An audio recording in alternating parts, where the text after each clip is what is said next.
विधानसभा सार्वत्रिक निवडणुकीसाठी बुधवारी मतदान प्रक्रिया पार पडली। आता शनिवारी मतमोजणी होणार असल्यानं जिल्हाधिकारी तथा जिल्हा निवडणूक अधिकारी अमोल येडगे यांच्या उपस्थितीत मतमोजणी अधिकारी कर्मचाऱ्यांची द्वितीय सरमिसळ आज जिल्हाधिकारी कार्यालयात संपन्न झाली। यामध्ये द्वितीय प्रशिक्षणासाठी जवळपास 1174 अधिकारी कर्मचाऱ्यांची सरमिसळ करण्यात आली। गौरव कवाडे यांनी सरमिसळबाबत सादरीकरण केलं।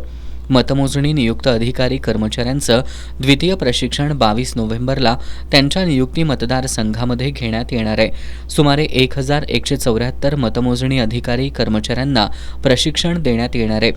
ईव्हीएम मतमोजणीसाठी 176 मोजणी पर्यवेक्षक, 168 मोजणी सहाय्यक, 196 सूक्ष्म निरीक्षक आणि पोस्टल मतपत्रिका मतमोजणीसाठी 154 मोजणी पर्यवेक्षक, 308 मोजणी सहाय्यक, 154 सूक्ष्म निरीक्षक अधिकारी नियुक्त करण्यात आलेत।